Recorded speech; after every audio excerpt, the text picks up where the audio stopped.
I'd like to welcome everyone here tonight. And if you would, please stand for the Pledge of Allegiance and remain standing for a moment of silence, please. I pledge allegiance to the flag of the United States of America and to the republic for which it stands, one nation, under God, indivisible, with liberty and justice for all.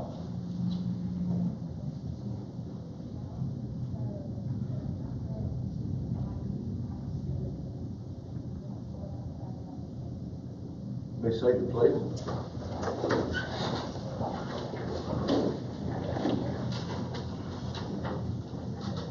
Do we have a motion to approve the agenda as presented? Motion by Mr. Davidson, second by Mr. Clark. All those in favor, let it be known by saying aye. Aye. Those opposed, no. Motion passed. Are there any additions to the agenda from anyone? Next, we recognize Ms. Janelle Gary. Ms. Gary? Hey, how are you? All right, how are you? First of all, I have talked to John Combs diligently over the past 14 days about this matter. On the 25th, my daughter got quarantined from the school. I got the call from the nurse. Told me she was quarantined. She's been around a kid that had tested positive for the COVID in direct contact. Well, I, as a parent, and her as a senior, I immediately went into parent mode. You know, my kid's on the soccer team. Why can't she play soccer? Blah, blah, blah, blah, blah. So anyway, because it was her last few games of her senior year, called my child. She was crying. She's upset. So, of course, as a parent, I'm going to be upset. So as the week, I took her and got her tested that Friday afternoon. She tested negative because I had to, because my husband had to find out what he had to do at work. So anyway, as the weekend went on, I was like, I don't understand why she got quarantined when there was only 3 students in her whole classroom. There's room for social distancing. So me and her were talking all weekend, and she was like, you know, Mom, she put us in a group. I'm like, why would you do that? So therefore, my child wouldn't be quarantined if it wasn't for the teacher. That's my whole argument here. The teachers, they have to realize they're putting kids at risk because, for one, my kid has asthma. So it could have turned out really bad for me. Thankfully, it did not. Then you have these kids that come to school because the girl that tested positive was at school she never missed a day of school. Never. And I've talked to Ms. Sherry Yarbrough, and I've talked to John, I've talked to the state health department, I've talked to everybody. And I know it's the parents' fault for allowing their kid to come to school. But you would think the school board and the health departments could get together and say, hey, you need to let us know when the kids test for the COVID instead of when the test results come back. Because the kids are just coming to school and the parents are allowing them to be there. And my child, which I'm sure the other 20 that got quarantined the same day, she can't teach herself at home.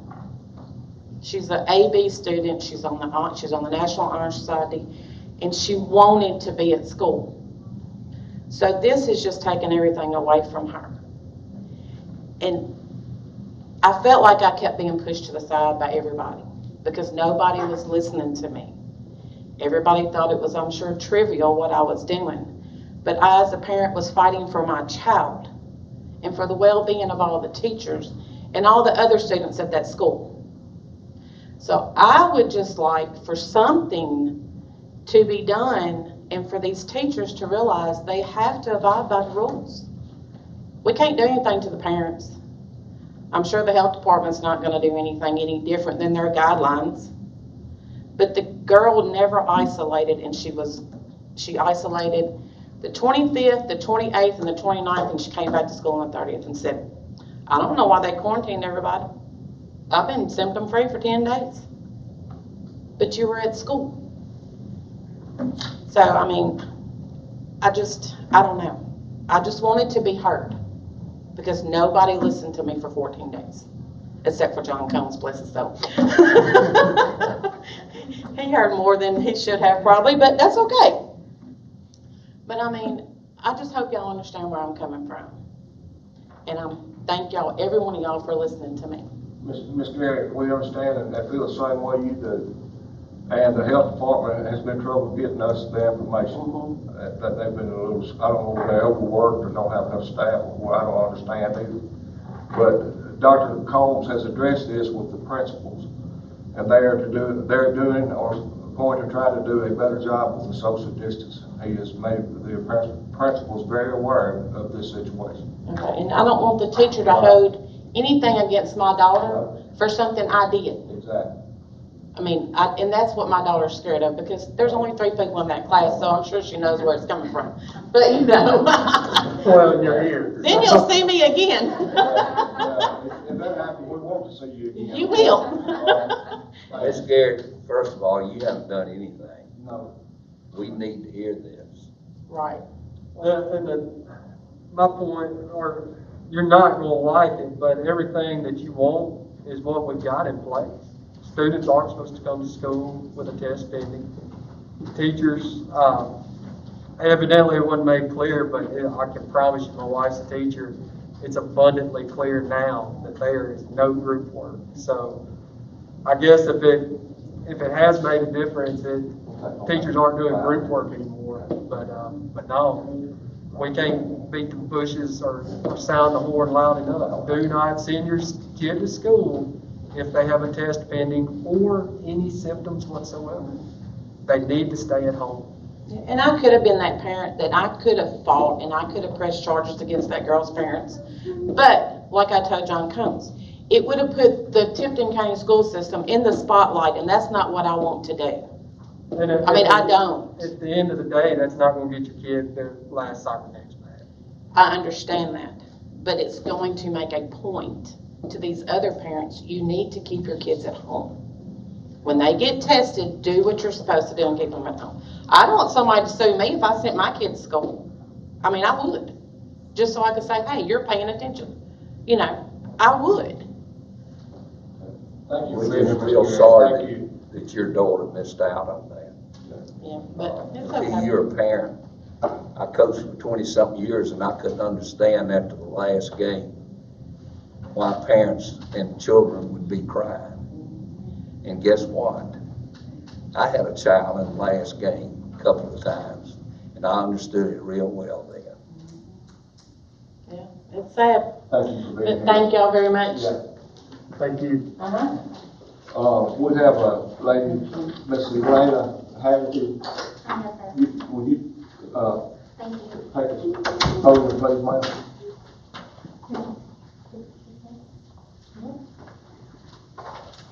Everyone doesn't have this copy here. Would you state your name and your address and your reason for being here, please, for the record? Okay, it's Elena Haggerty, Munford, 5845 Munford Giltedge Road, Brighton, Tennessee. We're in the Brighton School District. Sorry, I misunderstood about the rules. I thought that we could speak for 5 minutes or ask to be on the agenda, so I misunderstood about the rules. So sorry, you're just now getting that. Okay. I was wanting to address that what I'm going to call junk food. Excuse me, ma'am, you can pull your mask down. I can't hardly hear you during while you're speaking. That'd be fine. Thank you. I brought a handout, and that was what brought me here today, was what they were selling on the snack cart at school. The week before, we understood that they were selling ice cream every day. When I first got the snack cart thing, I thought it was every day. It turns out it's 1 day a week. Got a 5.5-year-old. We've been eating nutritional things at home. Sorry. I'm just a little upset. I feel like that the Tipton County School District allowing them to bring the junk foods into the school, or what I consider junk foods, they're candy bars. Skittles, M&Ms, Hershey bars, Twix, Kit Kats. There is bottled water, and there's Gatorade. Gatorade is not made for kids that are sitting in a classroom. Gatorade's for electrolytes when you're out there playing or a long game. It's not for the kids. And really, candy bars, that's equivalent of me eating 3 for her to have 1 at 44, 45 pounds. At home, we started baking. We made strawberry jam, things to wait for the school bus. I feel like the things that I'm trying to teach her, that now I'm giving her sugar at home, because at 5.5, I feel like she can start to make decisions. But the problem is, then she comes to school and she gets the sugar in the morning, She gets the lunch. I'm resigned on the lunch. We eat enough fruits and vegetables to correct that. But for a 5-year-old, adding purchasing items when it's ice cream daily, nobody eats ice cream daily. If you do, it will eventually catch up to you. All I'm trying to do is teach her how to eat now. So if she finds out that she's got some sort of an illness at some point where she can't have sugar or other kids, she'll go back to the roots, go back to what she was taught when she was young, what she's going to remember. Sugar is very addictive. Childhood obesity is on the rise. American obesity is on the rise. And the kids just aren't getting exercise that they were before either. I deliver mail. When I first started 20 years ago, I was petrified of the kids that would come out to the mail truck because we had to worry about hitting them because they would come out there, run into the mail truck. But now, there's not even kids in the yards anymore. They're on tablets, they're playing with phones. And then, on top of that, when they're having the candy bars and the sugar in the schools, we've been putting school on a pedestal. She's been in daycare.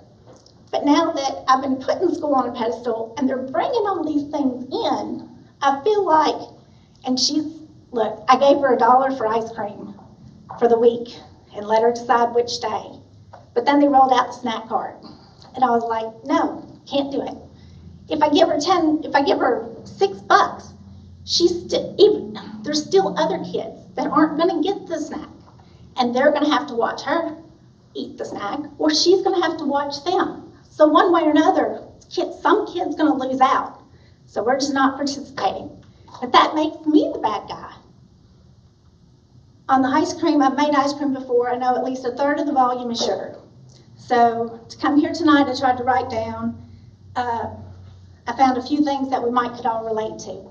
A Dairy Queen Kids Cone, it takes 4.5 teaspoons of sugar.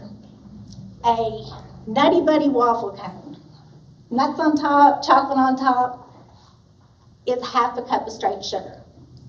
Nobody gives this to their kid or gives them the option of giving them this much sugar every day. Eventually, you can't live like that. But I grew up this way, eating fruits and vegetables. And then when I started gaining weight, that's what I went back to. But I know there's other kids that just cannot have it for health purposes now, and they're getting left out. So if we're educating them, I understand it's a fundraiser, and they don't have to purchase it, but I feel like they're getting left out. But why not a healthy cart? Why not a fruit cart? 1 kid or 2 kids. My kid eats an apple or 2 a day. They get an apple off that cart, monkey see, monkey do. They're going to get apples off that cart. Parents are going to be happy. And I can't even tell you how much I'd pay if she would buy a vegetable and bring it home and ask me to cook it for her. You get short on your time, so if you want. Okay. They're rewarded with candy. The child rearing books I'm seeing are saying don't reward with candy and sugary items. The sharing, they're not sharing when they're having to watch each other. And I just think we could teach them and equip them with eating skills that could last a lifetime. I wrote this down. I have copies of that. I have copies of what the snack cart offers. I hope if I leave them, maybe that y'all Just leave them and we can pick one up after the meeting. It'll be fine. Okay, thank you for being here. Thank you.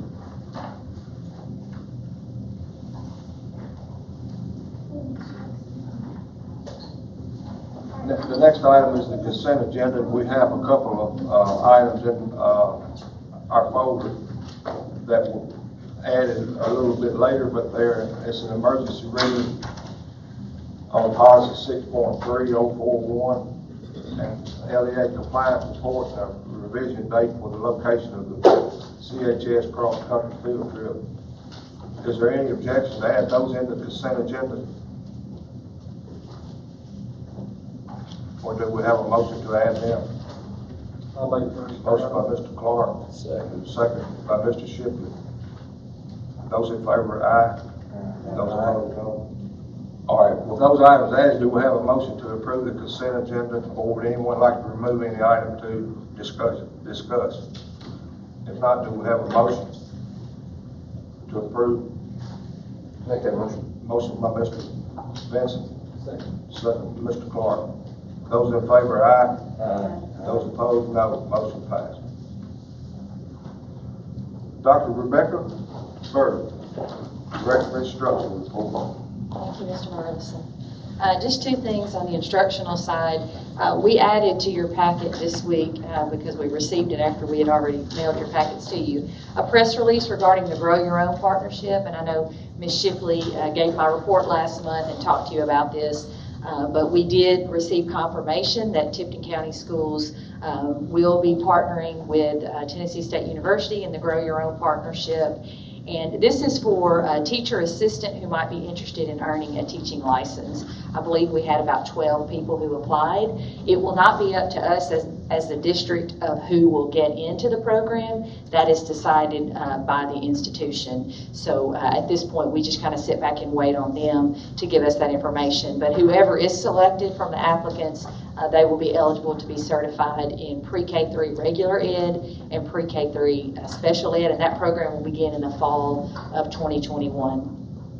The other thing I wanted to make you aware of, the first 9 weeks grading period ends tomorrow, and we will have parent-teacher conferences coming up after fall break. And this semester, we're going to be holding those virtually. The schools will be communicating this information to their families.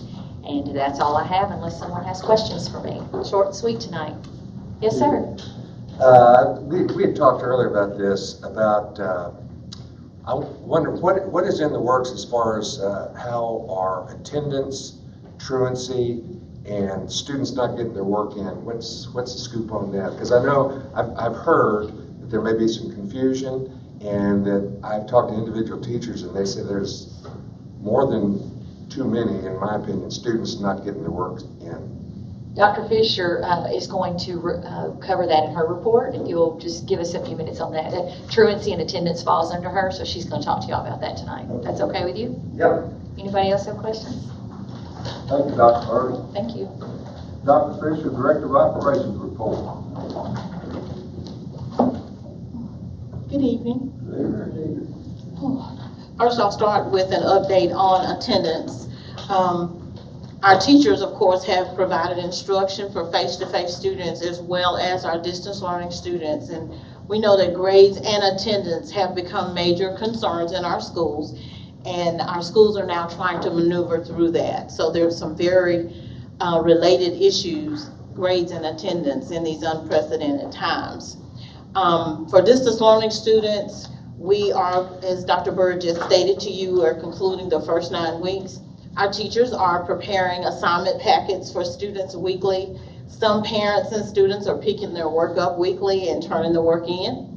Some parents have picked up assignments as early as August and have not shown back up, and they've not turned any work, and we have no grades for those students. Some students have picked up assignments and have completed all the work.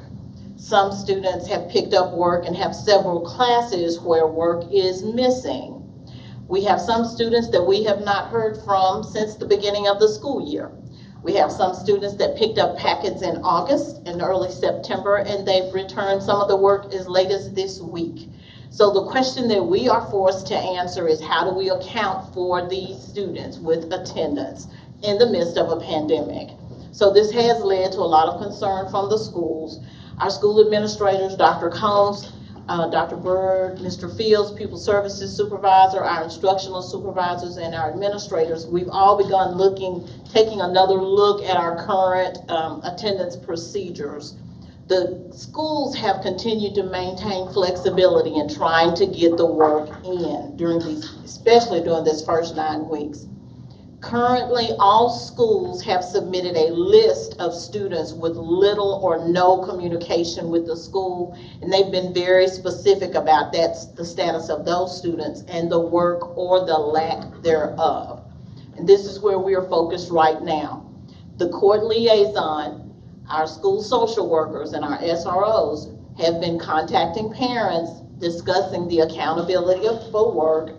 They have been visiting homes, attempting to locate students. They've been also writing letters to parents, making them aware of their students' failure to comply. Our school staff has continued to reach out to these students and parents as well. But lastly, we have collaborated with Tipton County Juvenile Court, our Youth Services Officer, Mr. Stephen Schofer, and we wanted him to come in and to guide us forward on other options that we might have where the court could step in and to assist us with parents who are failing to comply. He will address our parents in truancy court if needed for their failure to comply. We're working with the schools on this. The courts will support our efforts, and students will possibly be mandated to go back to face-to-face. Now, ultimately, moving forward, our students that are not able to comply with distance learning are highly encouraged to come back face-to-face. So that's kind of where we are right now, and we're working with the schools with that list. Okay, is that okay? Okay, thank you. And that's where we are with attendance. And I shared all of the different places where our parents are and our students are. We need our parents to work with us. We want our students back in school ultimately, but we know parents have chosen distance learning, and that's great. But we do need our students to comply with the guidelines of distance learning. So that's where we are with that. My second thing is, last month, Dr. Combs shared that we would be hiring 25-hour employees to assist our schools during these times as well. These staff members have been hired at all of our school buildings. They do work 25 hours per week. They assist with distance learning in all of our schools. Some of their duties include they answer the phone, they're taking temperatures, they're ensuring that our visitors are wearing masks. They assist the teachers and administrators with ensuring that our packets are ready for pickup. They assist with the delivery of the packets. They aid the nurse when that is needed, because we have a well room and we have that isolation room, and so we're also calling parents, so that's another way that they can assist us. They also assist with scheduling our children for assessments that have to be completed. They are emailing and calling parents to remind them that they have missed assignments or that they've missed their pickup date. Also, they assist the attendance clerk with the distance learning, with documenting the students' attendance, as well as assisting the front office with a lot of phone traffic that we now get with the distance learners. And we also answer the phone. They are also answering the phones with those parents that may have technology questions, and some of them are even able to assist with answering some of those technology questions. And they're scheduling one-on-one tutoring sessions if the school is providing that. So those are some of the things that those 25-hour staff members are doing for us, and they've been a great help to us as we begin and work with them. So we're very appreciative of that, but we wanted to update you on what some of their responsibilities were, or are. Yes, sir. How many did you say that we hired? One per school. One per school. Yes, sir. We hired one per school, and the principals were able to move on that after our board meeting, and they are already in place and doing a great job. They've been very helpful to us. Ms. Sherry's going to come now and give you an update on our numbers in terms of COVID, quarantine, and isolation. Thank you. Good evening. I suppose y'all want all these. I said maybe they don't want these numbers all the time every week. Just to let you know also, as far as the procedures and everything we do with contact tracing, I am on the phone every single day with the health department. You know, is anything changed? Is there anything we need to be doing differently? And as of right now, there has been no changes in how we contact trace, what we require as far as quarantining and isolation when it comes to positive versus negative students or staff, which I know you know that. You've seen that in writing. So, and it's tough. It's tough to contact trace, and it's tough to send healthy kids home right now. And that's, you know, that emphasis for parents who need to remember you've got to keep your children home. If there's a pending case in your household, whether it's the parents, a sibling, a grandparent, an aunt, an uncle, you stay home until you know what those test results are. We have found that some of the breakdown has been when testing is done outside the health department. Places like Fast Pace, Red Med, or even private physician offices, those test results are delayed getting to the health department. So a lot of times phone calls aren't made to those families, or sometimes I don't even get the information unless the parent themselves calls us. So it's a lot of responsibility on a parent or guardian to let us know if testing is done, if they're not going to the health department.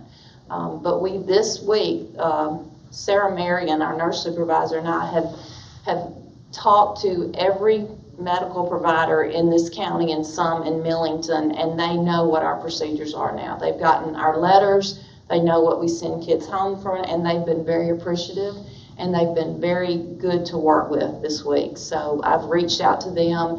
So hopefully there's going to be better communication when there's testing done and we're not sure if there's a result yet. We can actually call the medical facility and they can give us some information that at one time we were not able to get. So that'll help us out. So do you have any questions or concerns regarding contact tracing? Okay. Our numbers for the last week, the last full week that we reported to the state, we had 6 positive students, 103 quarantine students, 4 positive staff, and 13 quarantine staff. Now that was at the end of last week. This week's numbers, I've rushed to try to get them today. We usually don't get them till Friday or the following Monday. But there's a couple of schools missing, but we have, again, 6 new positive students, 79 quarantine students, and 5 positive staff right now, 9 quarantine staff. We send anywhere from 80 to 90 kids home a week for symptoms, and that's those low risk and high risk symptoms. Most of those students come back within 24 hours if the symptoms are gone. So because of this kind of stuff, we send them in and out a whole lot. And but what this does is it keeps healthy kids in our buildings, and it keeps those potentially that could possibly have COVID or strep or something else out for a while. We feel like the masks are still a positive thing because that will knock down some of the sickness. Maybe the flu season it'll help with that. The 6 foot distancing is still the biggest problem, and some can just only do what they can do. And we've visited every classroom. We've made some changes, moved some furniture around in a lot of them, and we remind teachers almost daily that social distancing is important because we need kids to stay in the building. I'm very proud to say that we have not closed the classroom. We have not closed the building yet, and most of our kids are still being taught face to face, just like we want them. Did you have the numbers of the virtual or the face to face right now? It was 61, wasn't it? How many total? The percentage, yes, ma'am. It was 61-29, wasn't it? The last count we had. I thought it was 70-something and 27. It was about 26% distance at last Right. count. Okay. I haven't seen it the last couple of weeks. That changed much. Okay.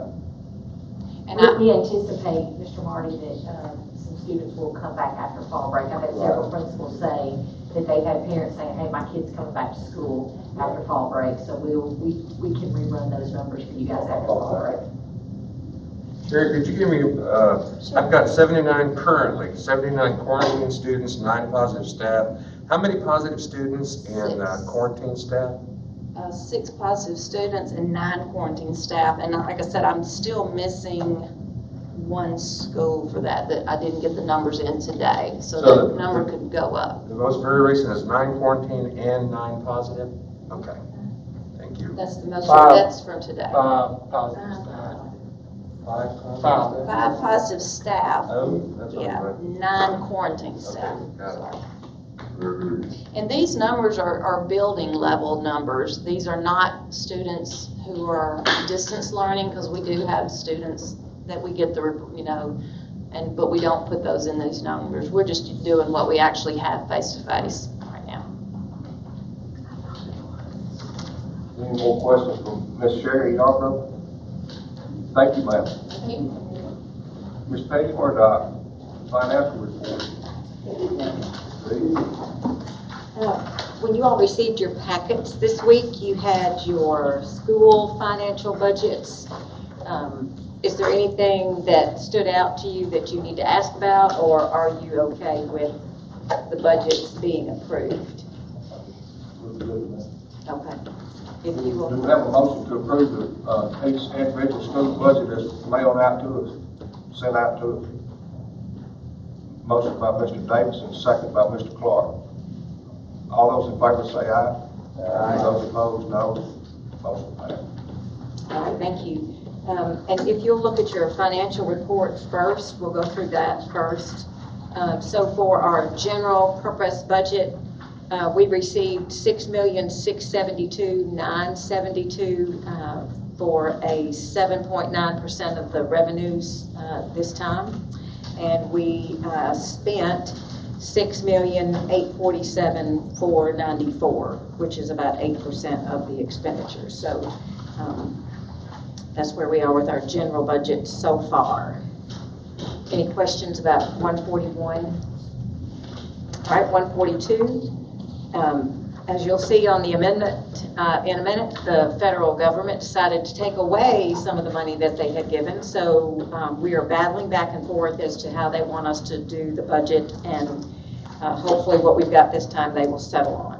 So we spent received in the federal budget $1,483,024, and a lot of that is from the drawdown of money for the textbooks that the CARES Act was going to purchase.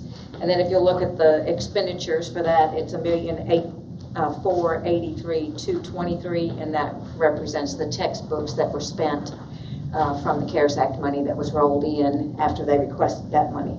So that's the bulk of that federal budget that was spent. Any questions on what? Why are they taking money back? Well, I don't have any idea. We had the federal folks had approved budgets, which we don't usually bring an amendment until the budget has been approved. Then within, I think, 3 or 4 days, Marion Samuel was at my door saying, "You're not going to believe that they took money. They took $20-some-odd thousand away from her, gave IDEA almost $20,000." But what that does is makes you have to go back and pull a little bit out of here, a little bit, and it's just a mess. And trying to amend that budget in the federal is difficult, mainly because we've got so many things going in those budgets that it's hard to make them all mesh. But we will, and everything will be fine. But I don't know why they do that, Mr. Shipley, but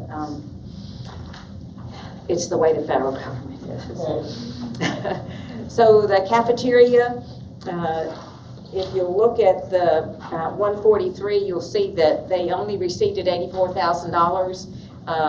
I did talk to Mr. Glass and Ms. Curtis, the bookkeeper, and of course, they haven't received much reimbursement for food because there have been only, I believe they told me, 9 actual days where they could get reimbursement for.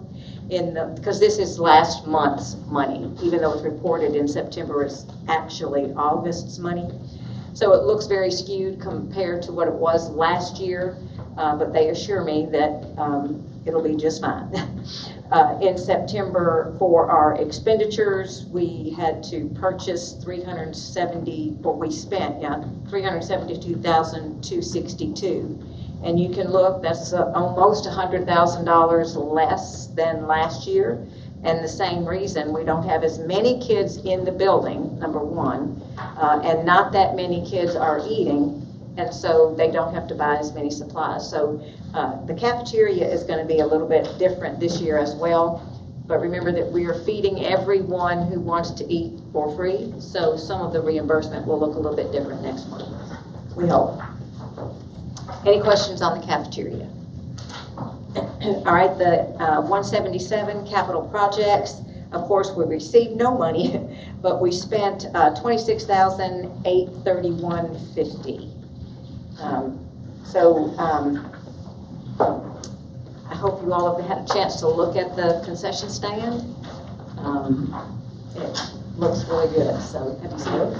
It looks good. Yeah, so, and I think we have somewhere between $450,000 left in that fund. To remodel the field house. Well, there's still, no, sir, some of that is still for, we had to give Munford and Brighton.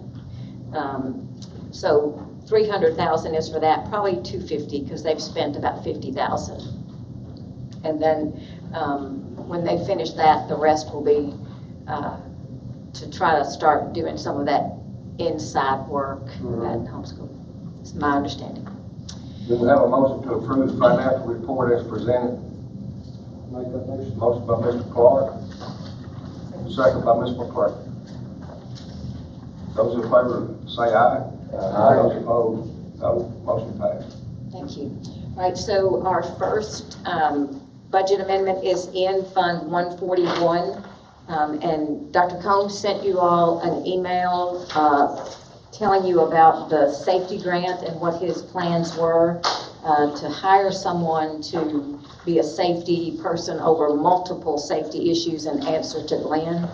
And so I wanted to make sure you knew that person was going to be on the hiring list because it is a brand new position, but it is 100% fund, well, not really.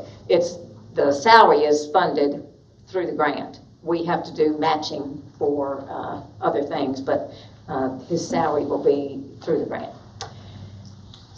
All right, so in the 141 budget amendment, I only gave you the pages that had changes. There are 10 pages in that budget, and I think I only gave you like 4 to show you where the changes had come in. So if you'll turn the page once, you'll see that $308,000 is what we received to add to our safety grant, and that's in revenue line 46590. So we added $308,000 there to increase our revenue. And then if you'll turn the page to the expenditure side in 72,130, you'll see that we added in 309, we added $188,570 to contracts with other governments. That's for additional security at the 2 extremities, as well as, I think that's all that is. So we've got $342,570 set aside for other government agencies to provide security and SROs. And then the salary, $69,160 in line item 790.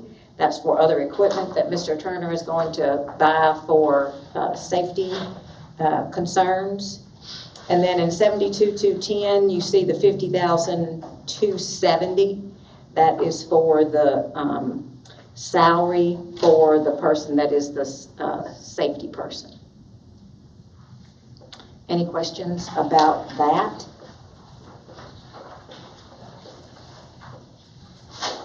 All right, that's Fund 141, Mr. Burleson. You don't want them all. I can. All right, so if you'll look over to 142, this is the one that has quite a few changes. If you'll look at Title I, you'll see that they reduced that allocation by $20,182. Then we increased the education of the handicapped by $26,894. We added $331 to the preschool grant for special ed. And then that 21st century is $418,939.69. That's the Succeed grant where we have after school activities that are run in 8, is that right, 8 schools. Then they added $177 to professional development and took away $1,069. I don't even know why they would take away $177, but nonetheless, that's what, or add it. It seems like they could have given it to us to begin with. But there was a change in the revenue for $424,550.69. And if you'll look at 7-1100, you can see the changes for each one of those lines that had to be changed to take care of those additions and subtractions. And for the total regular instruction, there was $61,915.59 that had to be added. And you can see that there was, when the purchase order was made, there was an 8-cent difference in the purchase order and the amount that the company quoted. And so we had to take 8 cents out of unemployment and put it down there for the textbooks, oddly enough. So that's how picky Federal is. So in the special education program, they added some staff as well as all of the places to put for the benefits. And then they took away $100,000 in other supplies and materials and reallocated those things in other areas. So they took away $62,775 in the special education IDEA program. And if you look on the other page, there's another $10,000 that was added to instructional supplies and $10,000 taken away from the vocational equipment. So that was a wash on that one. If you look down to this other student support, 72,130, you can see where other charges, they reduced that by $19,782.40. And in the supervisory line, the regular instruction, 72,210, there was $63,269 that was taken out of that budget to allocate in other places. And then support services, $20,000 was added to in-service staff development. And on the next page, $70,000 was added for the purchase of a bus. When SPED redid their budget, they added in money to purchase a special education bus. So that's what that $70,000 is for. And then the bulk of what the additional dollars represents is in 73,300. That is the money that it will take to run the after-school programs that Dr. Fisher has planned for the district. We hope to be able to do some changing for tutoring kids and making sure that they have all they need after school throughout the district. So that's what that is for, $417,813.95. And then the indirect cost added another $684,100 to indirect costs, and that is all there is on the changes. That's enough changes for 142. We have a motion to approve the amended budget items. Motion by Mr. Shipley, second by Ms. McCarthy. Are there any questions about the amended budget? All those in favor, let it signal by saying aye. Aye. Those opposed, no. Motion passed. Thank you. Appreciate it. Thank you, Ms. Murdock. Yes, sir. Thank you. We have other business. We have the selection of the delegates for the TSBA assembly. There will be a virtual assembly on Tuesday, October 27th at 11 a.m. And we can have 5 or 6 according to our school population student attendance. And Mr. Farrell is not here tonight. He had mentioned to me today that he would like to be a delegate. Who else would be willing to? Mr. Benson? It'll be all online. Mr. Davison, and I'll be one. I probably won't be in front of you. Anybody else? So, Ms. Petty, you got Mr. Benson. Mr. Shipley, did I see you? Well, I was waiting on. No, I thought I saw Give the you. ladies I didn't want to step in front of the ladies. Mr. Benson, Mr. Davison, and Mr. Furlong, myself. If we need one more, I Yeah, that's okay, we'll be good with what we have. Okay. Yeah, we'll be okay with 4. Is there any other business from anyone else? Mr. Benson? I have something just briefly. Y'all probably read your email today. We got from Brittany Massey from TSBA about someone has nominated our chairman, Marty Burleson, to serve as a member of the All Tennessee Board of Education. That requires a nomination letter signed by board members, and I think it's a separate letter by our superintendent. So if you don't mind, I took the liberty this afternoon of drafting up a quick letter, and if you're so inclined, if you could take a look at it and sign it before you leave tonight, I think that'd be great. Mr. Benson, I appreciate that very much, you doing that, and I appreciate each one of you for. Thank you. And I appreciate all of y'all for what y'all do, and it makes my role here easy to work with y'all because we have a great board, a lot of understanding people on our board, and I appreciate all of them. Does anyone else have anything? I got something. Okay. Down where the old town farm used to be, they're tearing out the trees and all that. Is that Tipton County land right there? Where the pumpkin patch is and everything in Brighton? Yeah, that's county land. They're tearing down the trees. Is that something that the school board's doing, or is this the county? It's probably just the county. Okay. It's in between the divided highway, right? The old highway, yeah, that's. They're tearing down the big tree where you go in the entrance where the town farm was, you know, years Right. ago? Yeah, They're tearing down that big tree too. I didn't know. yeah, I'm sure that's, Public Works or, Okay. I couldn't tell by the truck. yeah, I'm not sure, I haven't seen it, but I don't think it's us. It looks better. Yeah, that's good. Anybody else have anything? Do we have a motion to adjourn? Motion by Mr. Clark,